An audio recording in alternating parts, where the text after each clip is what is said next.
presentación de este libro tan especial. Acabamos de ver algunos videos, también uno de ellos relacionados a esta publicación.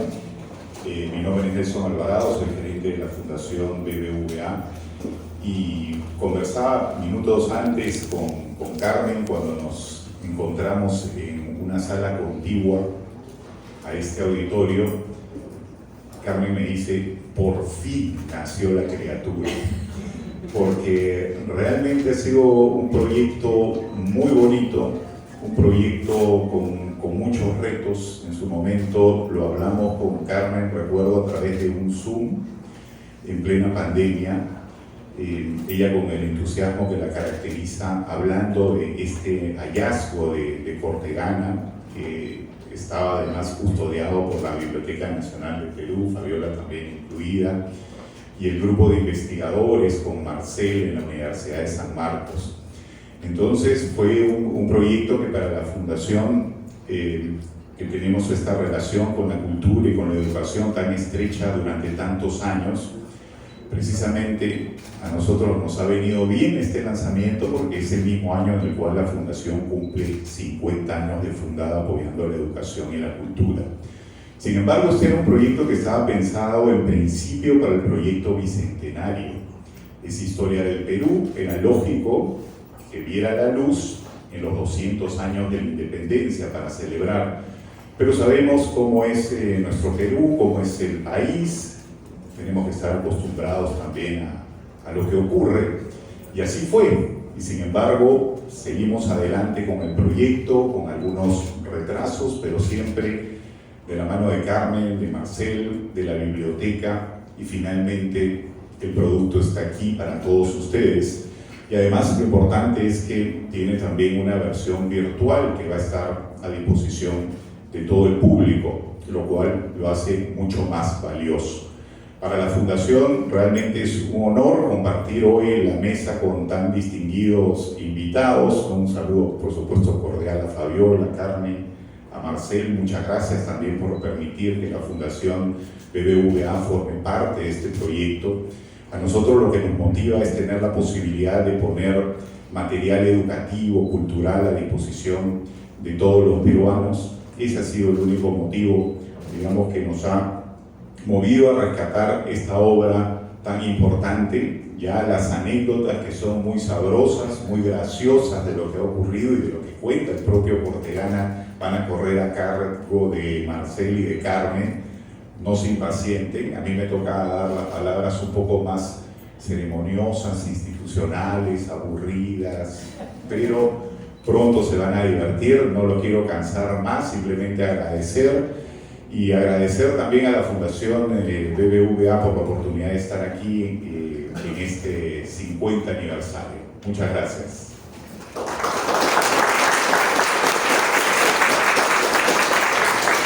Y ahora me parece que me toca cederle la palabra a Fabiola Vergara de la Biblioteca Nacional. Fabiola, por favor. Gracias. Muy buenas noches.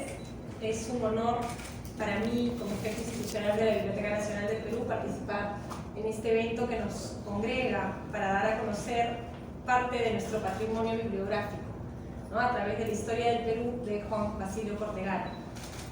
Y contarles también en este espacio, no se impacienten, ya vamos a hablar del libro, pero también contarles que el acervo que custodiamos en la Biblioteca Nacional del Perú es monumental.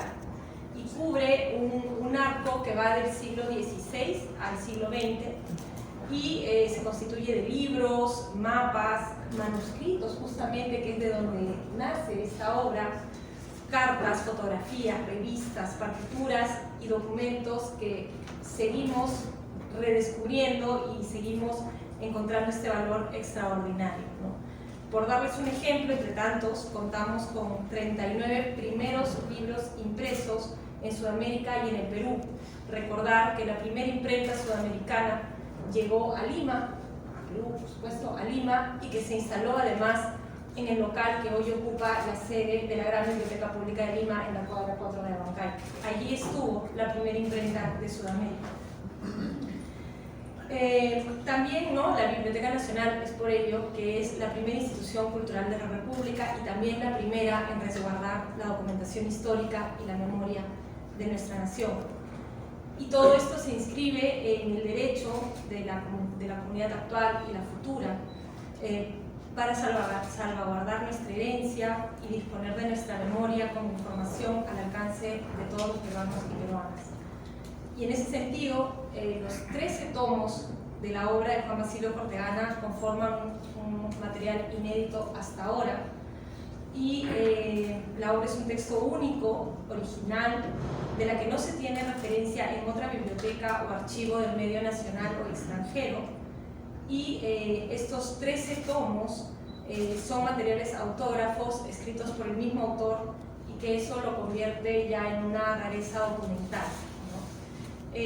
También queremos destacar desde el ámbito bibliotecario el carácter testimonial contenido en los últimos 5 tomos de esa obra, de ese manuscrito, que le da un tenor de mayor relevancia por nuevamente esa condición inédita, pero que ha resaltado, ¿no?, que ha sido resaltada también en el año 1954 el historiador Apolonio Carrasco López. Y bueno, la importancia, el valor y significado de esta obra, Historia del Perú, radica también en su condición de un trabajo precursor dentro del quehacer historiográfico peruano. Ya lo decía Carmen y Marcel en las entrevistas, se constituye en la primera historia general del Perú, ¿no? Y bueno, y valiosa también por ser escrita desde el testimonio y desde el protagonismo trascendental de un soldado que participó en la gesta emancipadora. Y yo quería contarles también un poco de la historia del manuscrito.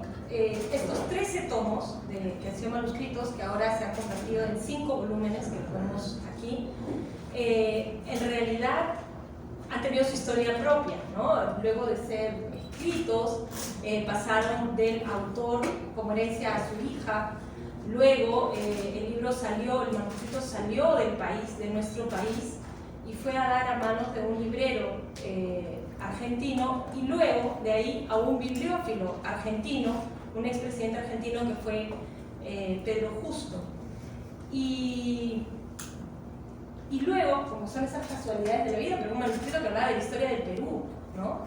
En el año 43, recordemos que se incendia la Biblioteca Nacional del Perú y le encargan a Jorge Basadre reconstruir la biblioteca, y en esa reconstrucción busca comprar una colección amplia y significativa, no solamente de Perú, sino de Latinoamérica, y logra comprar la colección de Pedro Justo, donde llega este manuscrito.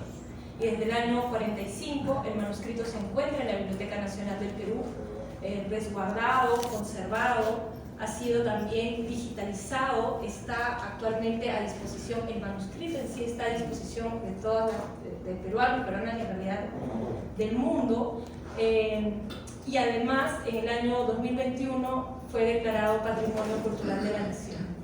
Y ahora, gracias al trabajo de dos entusiastas, como son siempre Carmen y Marcel, que buscaron, ¿no?, la vía, y tuvimos la suerte de encontrar el respaldo y el interés de la Fundación BBVA, a quienes agradecemos, porque la administración pública a veces es un poco compleja y es diferente a la gestión privada, pero fue un muy buen encuentro, y el libro, si bien ha demorado un poco más de lo que esperábamos en salir, pero creemos que ha salido en el momento que tenía que salir.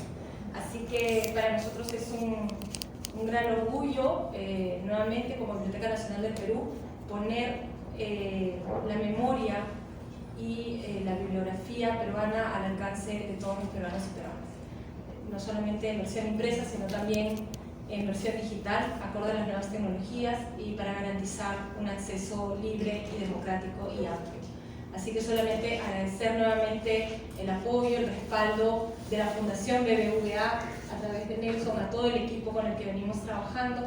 También, por supuesto, unas gracias muy especiales a Carmen Maquevoy, a Marcel Velázquez y a todos los investigadores literatos, historiadores, porque son muchas manos las que han participado en este esfuerzo, son muchas manos organizadas, de encuentros y desencuentros, pero que finalmente estamos muy contentos y muy satisfechos de lo que podemos entregar a la ciudadanía, porque ese es nuestro quehacer, poner en valor las cosas y brindar acceso a nuestra memoria para toda la ciudadanía. Así que muchísimas gracias.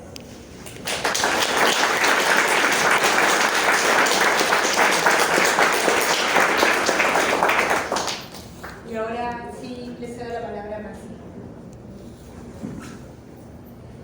Buenas noches, gracias a todos por compartir su tiempo con nosotros y por interesarse en este proyecto, Historia del Perú, de Juan Basilio Cortegana. Yo quiero comentar algunas dimensiones de este proyecto y comenzar quizá con algunas anécdotas que tienen que ver con la confrontación, porque realmente fue por momentos una confrontación con manuscritos, ¿no? Porque la letra de Cortegana es particular y sobre todo en algunos de los tomos, porque él reescribe constantemente, es decir, hace anotaciones al lado, asteriscos, y escribe entonces con letra aún más pequeña, y felizmente gran parte de este trabajo fue posible gracias al apoyo de un equipo muy largo, pero para estos momentos especiales de la lidia, digamos, con la revelación de la palabra, de la materialidad de la palabra, y quiero agradecer acá en particular a Juan Carlos Almeida y Raúl Morales, que estuvieron muy cerca conmigo durante casi un año. Hemos estado leyendo a Cortegana y decodificándolo, ¿no? Y a veces nos deteníamos en una palabra que nos parecía muy importante y que no renunciábamos a identificar, y nos podíamos pasar 30 minutos, 45 minutos dándole vueltas, pensando, imaginando, sacábamos una sílaba, pero ¿qué sigue? Todo ello realmente fue muy estimulante, desafiante, y nos permitió conocer mejor, digamos, el esfuerzo de este historiador soldado, de un personaje además con una vida muy singular, ¿no? Y acá quiero mencionar también otras dimensiones de su vida, ¿no? En el siglo XIX, digamos, la cultura de la guerra es una cultura muy extendida, y por supuesto Cortegana se inscribe en ella, ¿no? Pero Cortegana es una persona que nació en Selendín, es una persona entonces que tiene, digamos, una cultura andina, ¿no es cierto?, y que tiene saberes andinos también. Hay momentos en el texto en los cuales él menciona, por ejemplo, ciertas hierbas que ayudan a curar a los caballos para que puedan continuar las marchas en zonas escarpadas, difíciles. Nos habla también de la alimentación de la tropa, de la alegría que sentían ellos cuando lograban encontrar, digamos, carneros, vacas, que por supuesto muchas veces eran confiscadas, decomisadas, ¿no es cierto?, de pobladores, y se alimentaban de eso, de carne de llama, en fin, ¿no?, en condiciones muy difíciles, muy precarias, porque eso fue, digamos, la guerra de independencia. A veces tenemos una visión muy idealizada, muy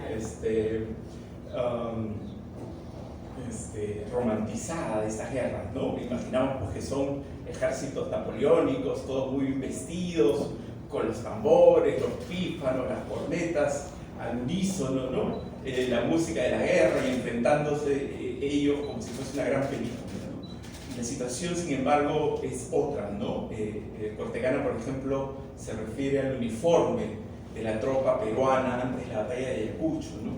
Y contrasta y dice, ¿no?, mientras los españoles y sobre todo los oficiales estaban muy bien vestidos, llenos de brillos y de uniformes impecables, muchos de los oficiales peruanos y la tropa pues vestía un uniforme de un color que ya era indescifrable en ese momento. No se podía saber a ciencia cierta cuál era el color.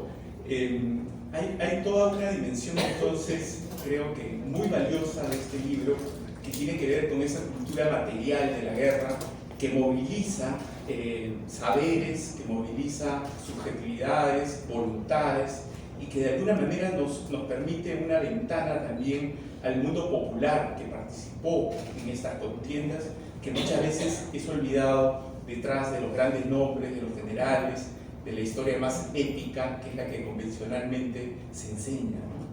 Entonces creo que este personaje, y en particular, por supuesto, su obra, nos va a permitir conocer mejor lo que significaron esas batallas y todo ese momento tan difícil para la historia político y militar del Perú.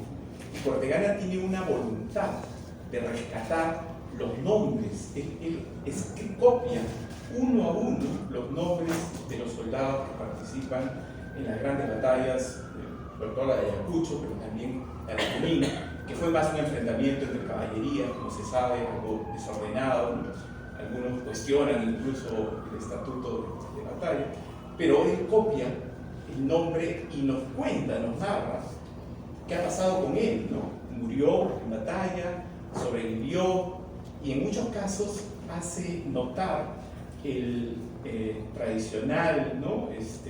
La tradicional ingratitud del Estado peruano con aquellos que lo sirven bien, ¿no? Y Cortegana va a guardar, digamos,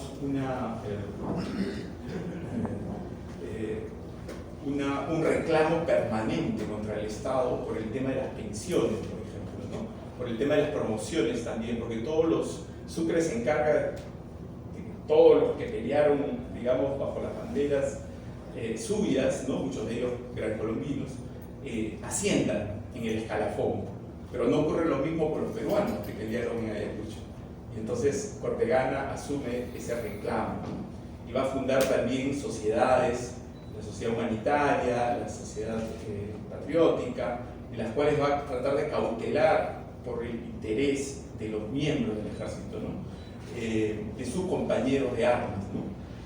La vida de Cortegana es realmente muy interesante porque sintetiza muchas de las grandes líneas que atraviesan la historia del siglo XIX, ¿no? Ese peso, ese predominio, sobre todo en esa primera mitad del siglo, de lo militar, de ese mundo militar, pero también la política, ¿no? Él va a ser una persona que va a juzgar a los grandes personajes de su tiempo, va a celebrar a San Martín, va a ser más crítico de Bolívar y de Sucre sobre todo, va a elogiar a Ribagüero, va a elogiar a Monteagudo, cosa que es un poco a contracorriente de otros actores, digamos, de la política de ese tiempo, y va a ir formando, digamos, una posición, ¿no? Su historia abarca un periodo muy amplio, comienza con los incas, digamos, y se va hasta 1827-28, y por supuesto le coloca, le asigna un papel central a este periodo de las guerras y de la construcción de la nación peruana. Entonces, para no aburrirlos más, creo que este rescate principalmente nos devuelve a un protagonista que ha estado un poco olvidado. Hay que decir que Cortegana era conocido en el gremio de especialistas, en el gremio de historiadores, por supuesto, muchos conocían de este manuscrito, lo han citado, ha habido algunos estudios, está la obra de Apolonio Carrasco que mencionaba Fabiola, que es muy importante, algunas antologías de las batallas que se publicaron en algún momento por Jorge Azugarte, en fin, ha habido un interés por el personaje.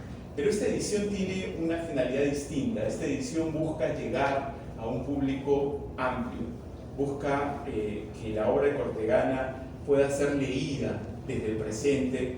Hemos modernizado, por supuesto, la ortografía, hemos informado, digamos, el estilo, y en ese trabajo han participado muchos, como ya se mencionó, ¿no? Y ahí quiero destacar el empeño del proyecto especial bicentenario al inicio, a Víctor Arrambide, que fue uno de los promotores, de los impulsores, una primera transcripción que ellos hicieron, que, digamos, aunque insuficiente, era un primer paso y nos sirvió muchísimo para poder seguir avanzando en la compulsa con el manuscrito, para poder recuperar aquellas palabras que parecían irrecuperables al inicio, ¿no? Y de esa manera poder tener una narrativa más completa de este personaje. Lamentablemente, y eso también hay que decirlo, de los 13 manuscritos hay varios que están muy dañados, producto del tiempo y de la corrosión de la tinta, ¿no? Y eso ha hecho imposible, digamos, recuperar parte de ese contenido. Pero hemos hecho el mayor esfuerzo y creo que hemos podido ofrecer una selección muy significativa y que ha cubierto todo el periodo, ¿no? Todo el periodo de Cortegana, de manera que uno puede llevarse una idea de la visión totalizante de la historia del Perú que tenía este personaje. Y termino simplemente diciendo que él fue también, escribió una estadística sobre Selendín, cuando Selendín era todavía un distrito. Una estadística sobre la población, con datos geográficos, datos históricos, y eso le permitió que luego pase a ser considerada provincia, Selendín, y más adelante él, político, como también era político, fue elegido como representante y estuvo en el Congreso, ¿no? Entonces es un congresista muy distinto a los que conocemos, ¿no? Uno que escribe libros, que aprecia la historia, ¿no? que ama a su patria, realmente es una cosa insólita en estos tiempos, ¿no? Y además alguien con una visión moderna, porque en 1870 promueve, digamos, escuelas para mujeres en Selendín, para mujeres, en un momento en el cual todavía la desigualdad de género era muy grande y por supuesto había una brecha muy significativa entre la educación de los varones y de las mujeres. Así que creo que tenemos a un gran personaje que hemos recuperado gracias a la Fundación BBVA, a la Biblioteca Nacional, y que espero pues ustedes puedan disfrutar leyendo y de esa manera conociendo y siempre queriendo más a nuestro país. Gracias.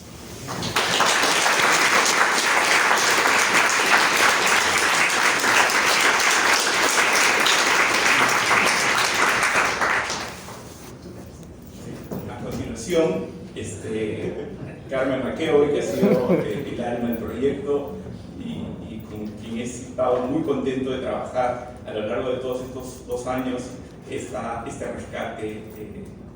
Así que, Carmen, un gusto. Buenas noches, muchísimas gracias por la compañía.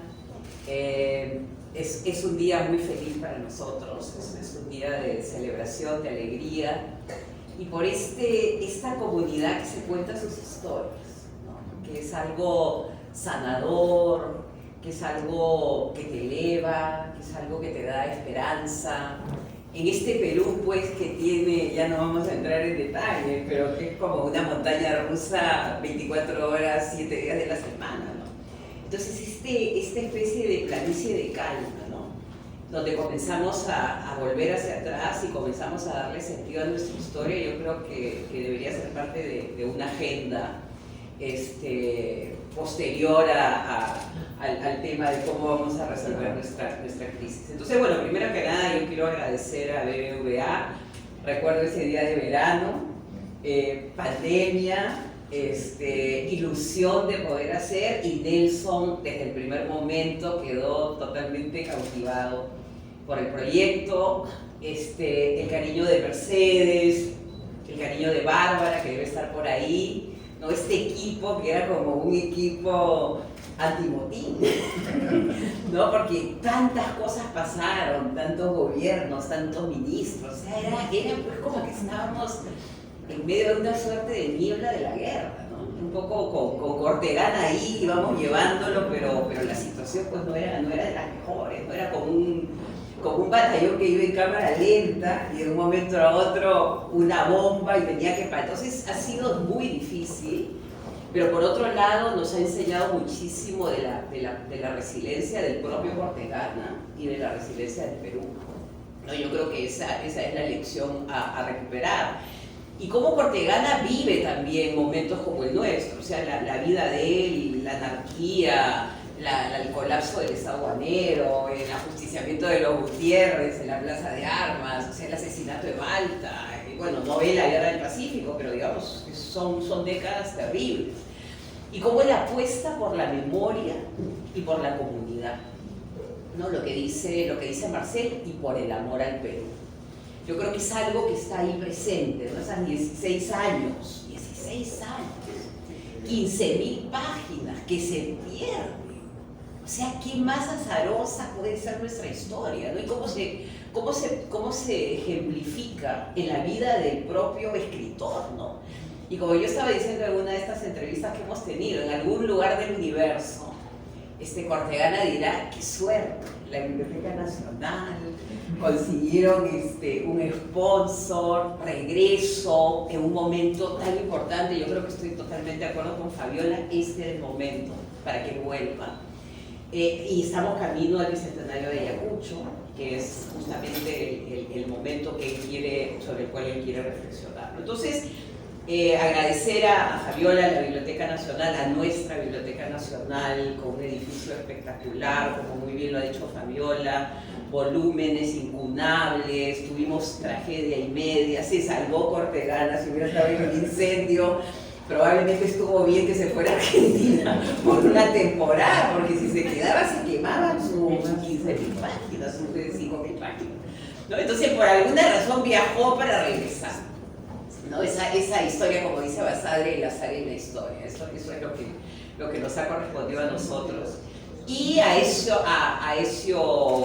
yo creo que Ezio Neira tiene un papel fundamental que muestra algo que yo creo que hay que también subrayar, que es la continuidad del servicio público, ¿no? Que el servicio público, a pesar de todo, sigue dando la batalla y se van pasando la posta y se van tomando las decisiones. Empezó con Ezio, pero terminó con Fabiola.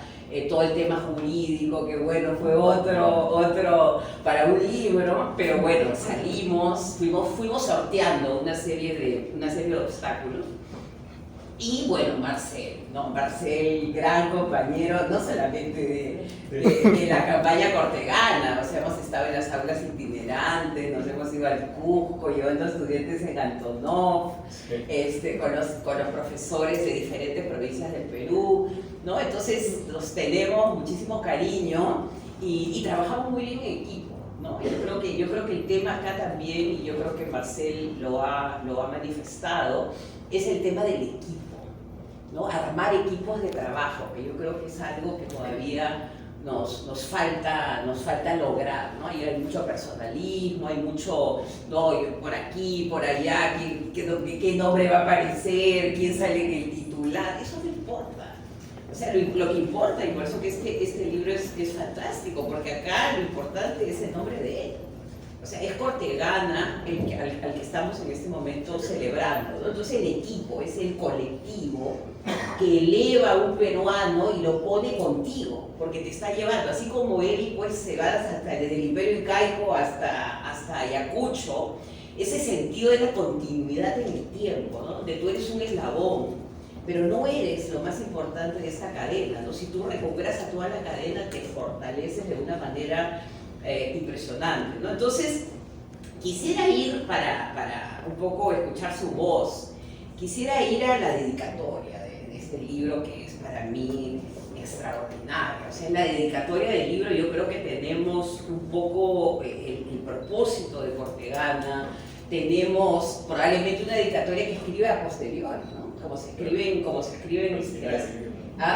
ya el libro está listo, tú te pones a pensar de tus 16 años o más de repente, como dice Marcel, de repente ha sido más, y ahí pones toda la fuerza, toda la energía, toda la ilusión que te ha ayudado a lo largo de ese camino. 16 años es un montón de tiempo. Entonces él pone en su dedicatoria: salve, oh nación peruana. Yo te saludo con todas las veras de mi amor y mi razón. No hay en esto especulación ni motivo alguno de interés que no sea otro más que el de vuestro nombre y vuestra gloria.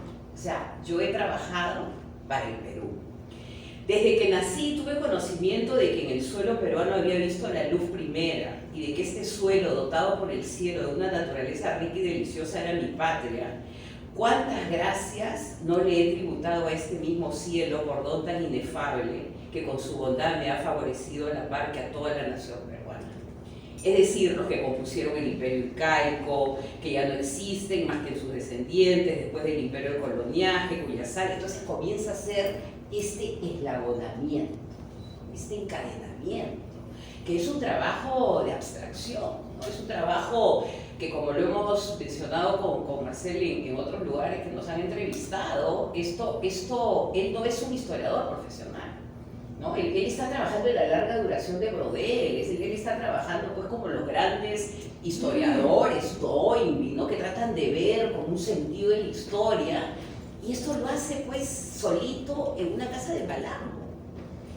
Como el coronel Espinosa, con su velita probablemente, que se le acababa la tinta, y como me dice Marcel, se ve que le faltaba el papel, ¿no? Entonces al máximo utilizar el papel, entonces por eso que era difícil hacer la identificación, porque él trataba de ahorrar en el papel, ¿no?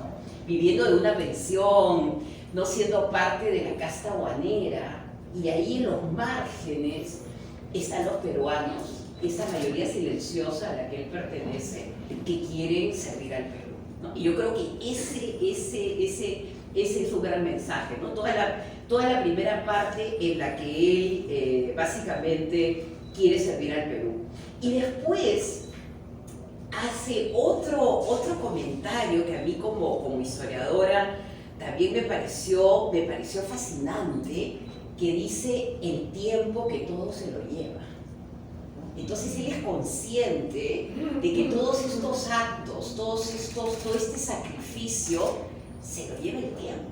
Y en el Perú, que somos especialistas en lobotomías permanentes, ¿no? De que se va lentamente, cada generación va destruyendo a la anterior, por esto, por lo otro, por alguna razón, deambulamos sin memoria.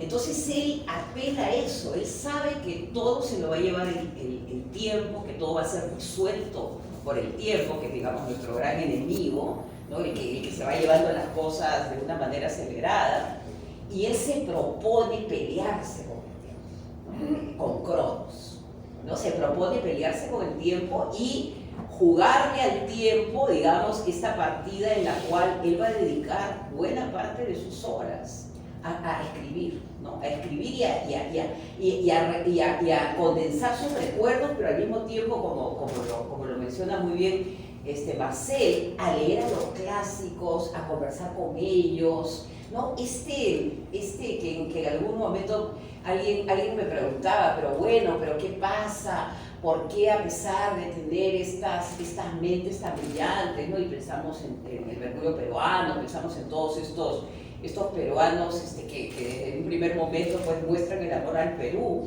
No, yo les decía, es que los ilustrados están en su propia balsita, ¿no? Y están los sinvergüenzas, los ladrones, los comepollos, los robacarnes, todos están ahí. ¿Ah? ¿Qué? Tenderas. ¿Ah, qué? Las tenderas, bueno, todos están. Todo lo que somos, todo lo que hemos producido está.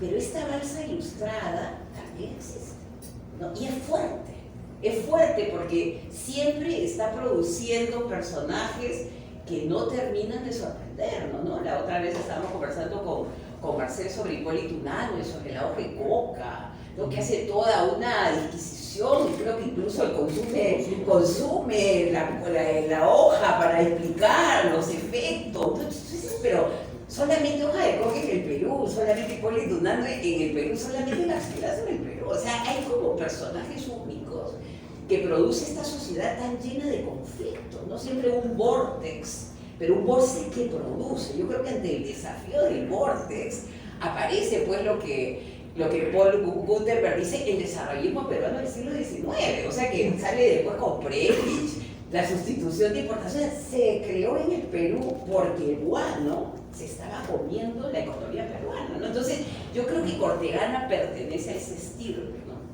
El estilo de los ilustrados, probablemente, lo vamos a descubrir, es la única historia de un país de Sudamérica escrita por un militar que tiene, de repente no existe otro Cortegana, así como no existe otro Garcilaso, ¿no? Entonces, ese tema de pelearse con el tiempo, de darle sentido a la historia, en un momento en que él está viendo probablemente que ese ejército que él tanto quiere, que quiere dignificar, está en proceso de degradación, ¿no? Entonces él está luchando también con lo que él está viendo. El guano está llegando, estos grandes generales, mariscales que han peleado, están solos enriquecidos, no les interesa para nada ni las pensiones, ni institucionalizar. La institucionalización no interesa, ¿no? Entonces yo creo que también es esa necesidad de decir, existió un momento en que había heroísmo, había ilusión, ¿no? Había respeto por lo que nosotros hicimos en Ayacucho. Todo eso se ha perdido, ¿no? Una puede ser una lectura alternativa de este gran esfuerzo. Entonces lo que yo veo acá, ¿no? Hay todas estas discusiones sobre lo que se llama un régimen de autenticidad, ¿no? Y un régimen de autenticidad básicamente es la creación del sentido de la nación, ¿no? Que es una ficción, pero que al mismo tiempo es un ancla, ¿no? Es algo que te permite seguir avanzando y darle sentido a toda esta comunidad que se va moviendo, pues, de generación en generación. Y él, de cierta manera, está creando un régimen de autenticidad, ¿no? Y el régimen de autenticidad es la nación peruana, ¿no? Y es una nación que uno no puede acá cuestionar, no, porque no había nación. Pues él es de Celendín, ¿no? Este no es un limeño que se le ocurre decir, yo soy la nación, ¿no? Él es un hombre de Celendín que se va a Malambo, que la vida lo trae a Malambo, y que desde esa suerte de marginalidad dice, el Perú es Celendín, pero también es Lima, pero también son todos estos provincianos que pelearon conmigo en esta gesta libertaria, y entiende al Perú, ¿no? Entiende al Perú. Y yo creo que cuando, por cuestiones del azar, Jorge Basadre compra esa colección y se encuentra con eso, se habrá quedado impresionadísimo, ¿no? Porque regresa de puro azar, o sea, porque él decide comprar la colección y dentro de lo que venía, ¿no? Habían quizás pescado que no valía mucho, pero estaba esta super corvina, ¿no? Dorada, que era pues este soldado de la independencia, ¿no? Yo quiero terminar con algo que me parece también bien interesante de él, que dice que a pesar de, o sea, primero habla del esfuerzo, ¿no? Dice, para el desarrollo de tantos y tantos acontecimientos antiguos, de variedad de nombres, época y encadenamiento de los multiplicados hechos, ha sido preciso recorrer muchas páginas de todos aquellos confusos historiadores pasados, que si dan una pequeña idea de lo ocurrido en sus tiempos, no lo absuelven en su plenitud correlativamente, sino de un modo cortado y desde luego nada específico ni claro. Y aquí el mayor trabajo que se ha tenido que superar. Entonces, él agarraba los pedazos, ¿no? Es como este gran tapiz que es el Perú, ¿no? Que nosotros lo conocemos por nuestros bellísimos tapices, digamos, de Paracas, ¿no? O esta que se va viendo, digamos, el pez, se va viendo. Entonces, él poco a poco va poniendo este gran tapiz y lo pone frente a nosotros, ¿no? Y dice algo, y acá termino, ¿no? El amor al Perú todo lo ha vencido. El amor al Perú todo lo ha vencido, ¿no? Entonces, es devolverle al Perú, pero al mismo tiempo, como muy bien se ha dicho, de que lo que nosotros estamos intentando hacer con él, con respeto, ¿no? Vamos a dignificarlo, vamos a respetarlo, vamos a amarlo. Y hay algo que para mí fue probablemente la frase que más me emocionó: para las generaciones venideras, hasta el fin del mundo. Hasta el fin del mundo, ¿no? Lo que significa que esta nación es indestructible. O sea, de repente viene el ciclón mañana, no sabemos lo que puede pasar, pero él apuesta porque esto va a durar hasta que se terminen los tiempos, ¿no? Y yo creo que con esa esperanza, ¿no? Él regresa, o sea, ha regresado Juan Basilio en el momento que debió venir. O sea, él ha llegado para decirnos, el Perú existe, la nación, lo digo desde Celendín, no lo estoy diciendo desde Lima, y dice, a pesar de todo lo que le pasó a mi manuscrito, aquí estoy, ¿no? Y estoy en la Biblioteca Nacional del Perú con el apoyo de una institución privada que está apostando por la cultura. Así que bienvenido, Juan Basilio, te hemos estado esperando, pero finalmente ha llegado en el momento preciso a nuestra fiesta, que no sabemos en qué va a terminar, pero confiamos en ti que vamos a durar hasta el fin de los tiempos. Muchísimas gracias.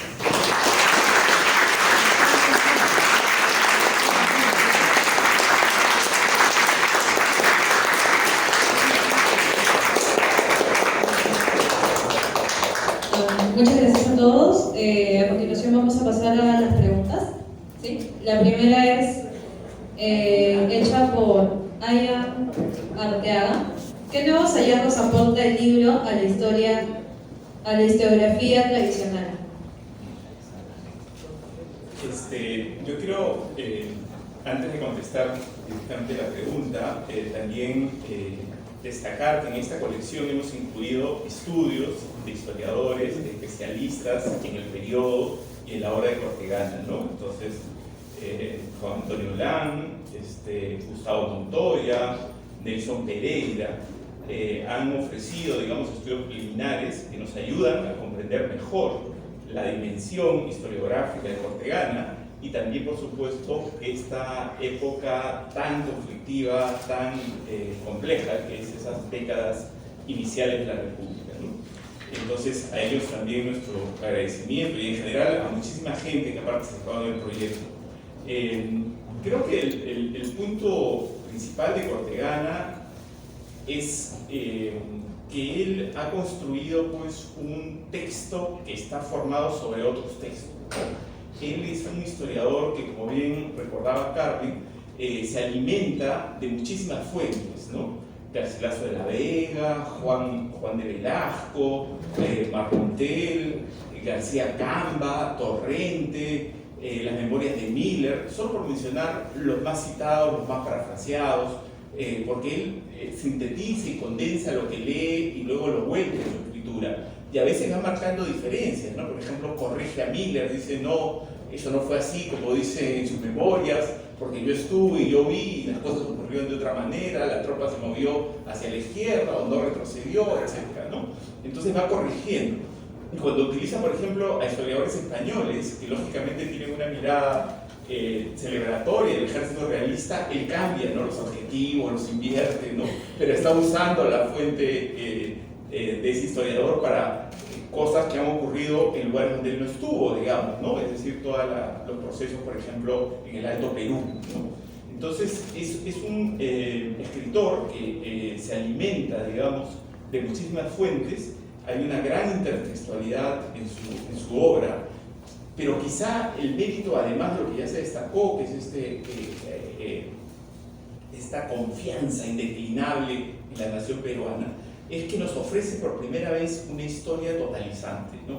Hoy nos es muy fácil entender a todos que, bueno, los incas, el mundo colonial y la república son una unidad que están articulados, pero eso no era tan sencillo de comprender ni de formalizar en la primera mitad del siglo XIX, ¿no? Y Cortegana va a ser uno de los primeros en lograrlo y formalizarlo pues, en esta tremenda obra de 13 tomos y más de 5.000 folios.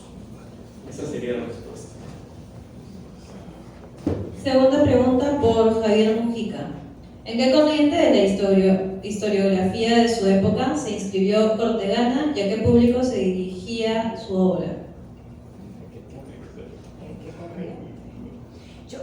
Yo creo que él toma su propia corriente, ¿no? En ese sentido es un pensamiento original, ¿no? Porque probablemente habrá leído a los cronistas, ¿no? No los cita, no cita a los cronistas, bueno, a Garcilaso, Sarmiento de Gamboa, ese tipo de... claro, entonces pienso que es único, que él crea su propio estilo, ¿no? Como muy bien lo recuerda Marcel, estos pedacitos que pega uno sobre otro, ¿no?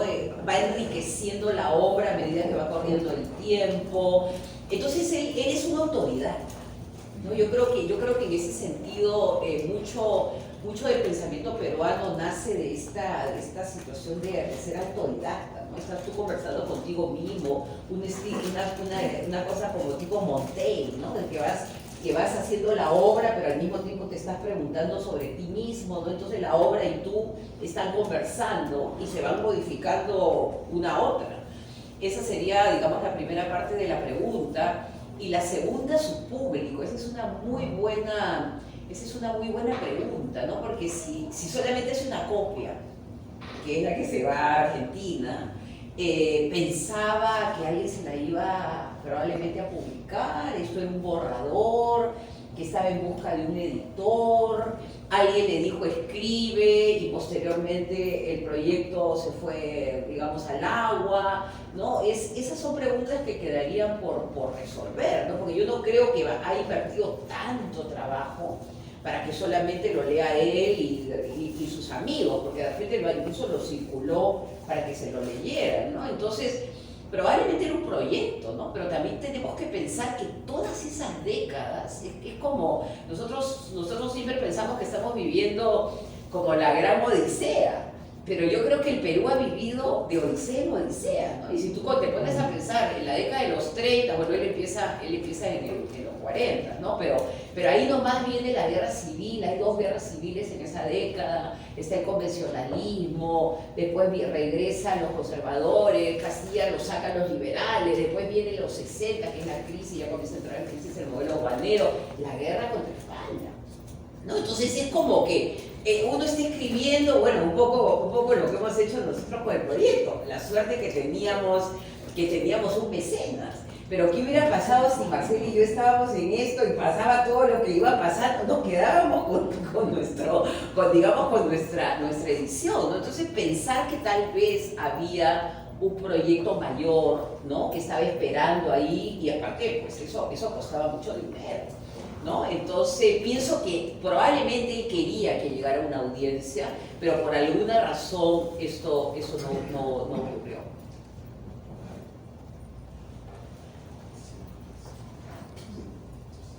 Tercera pregunta por Luis Picelli. ¿Qué propone el libro como elemento común que exprese la peruanidad? Creo que el libro nos devuelve algunos personajes olvidados, ¿no? Hay unas, como uno, me quiero leer al propio Cortegana, porque él insiste, siempre se ha pensado en las rabonas asociadas a la guerra con Chile, ¿no? Pero es muy poco lo que se ha escrito y se sabe de las rabonas en la guerra de independencia. Y justamente Cortegana hace mención a una de ellas, y voy a leer, tiene que ver con una rabona patriota, esposa del cabo José Chuquillán.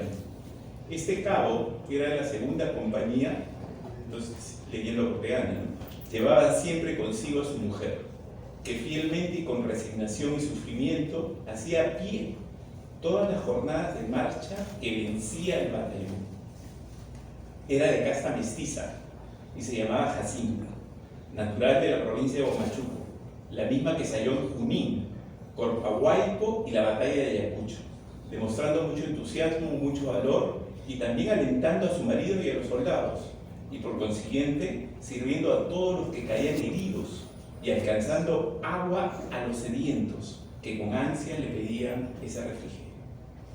En las marchas, si no había peligro de enemigos, ella se adelantaba al punto a donde iba a pernoctar el batallón, con el fin de que cuando llegara a su cabo tuviera la comida hecha y pronta para que matara el hambre y reposara de la fatiga que había traído. La serenidad y el heroísmo de esta célebre mujer en medio de los azares de las batallas en que se hallaba la hicieron de la mayor admiración para todos los que la veían. Así que en el batallón se le llamaba a doña Jacinta la patriotísima, ¿no?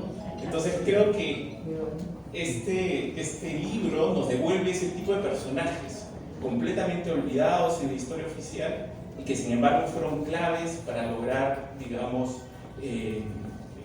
las victorias, ¿no? Esa posición de la mujer ayudando en el hospital, ayudando a los heridos, dando agua, preparando la comida, acompañando también seguramente el vínculo afectivo, amoroso, ¿no? Con su pareja, cabo. Y entonces nos da un prisma distinto para leer nuestra historia militar y política, ¿no? Creo que ahí está quizá el mayor aporte de Cortegana, toda esta dimensión de los sujetos populares que acompañaron la gesta y que estuvieron presentes y que muchas veces han sido invisibilizados, bloqueados, olvidados por una historiografía más oficial que pone el énfasis solamente en los grandes nombres, en los grandes personajes. Pregunta número 4 por Ricardo Vizcarra. ¿Es mejor leer compilaciones o partes específicas?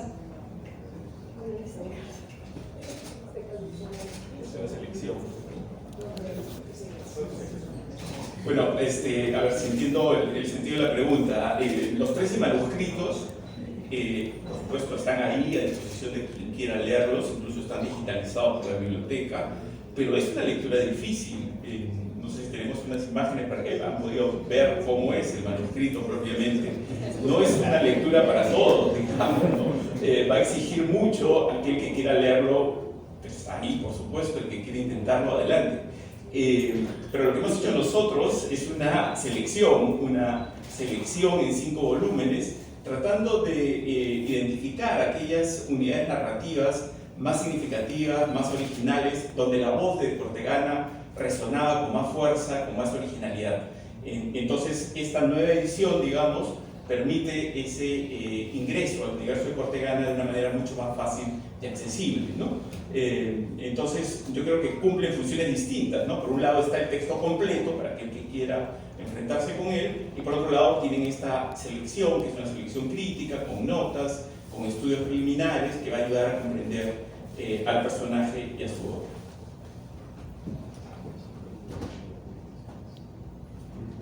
Pregunta número 5 por José Poma. ¿Por qué este patriota no ha tenido más resonancia histórica? Yo creo que sí la ha tenido, ¿no? En los círculos de historiadores. Acá tenemos a un historiador que ha escrito su tesis sobre él. Se ha mencionado inicialmente en la década del 40 que también habían estudios sobre Cortegana, pero a nosotros nos gana la coyuntura.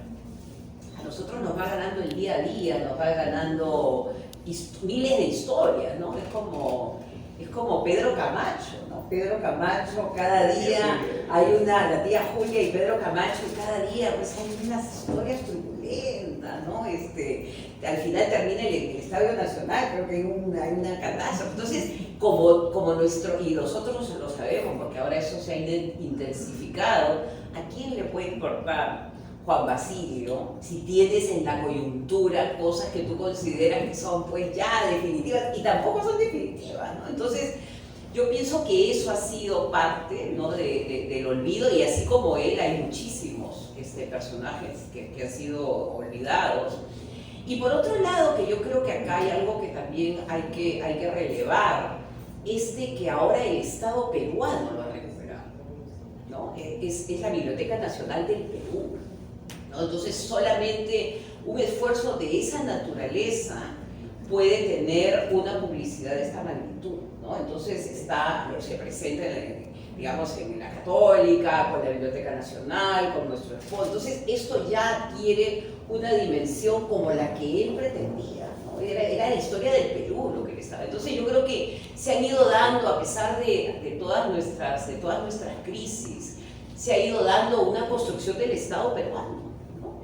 ¿Dónde nace esto? Bueno, pues en una reunión del comité editorial del proyecto Bicentenario, promovido por quién, por el Ministerio de Cultura del Perú, que en medio de todo se armó, y que bueno, un ministro, 2 ministros, 3 ministros, pero seguíamos juntándonos para el proyecto. Entonces hay pedazos del Estado peruano que van avanzando, como muy bien lo ha mencionado Fabiola, se va digitalizando. Entonces, yo creo que también lo que muestra esto es que las cosas no son blanco y negro. El Perú no es un Estado fallido, no es una nación ausente, ¿no? Existen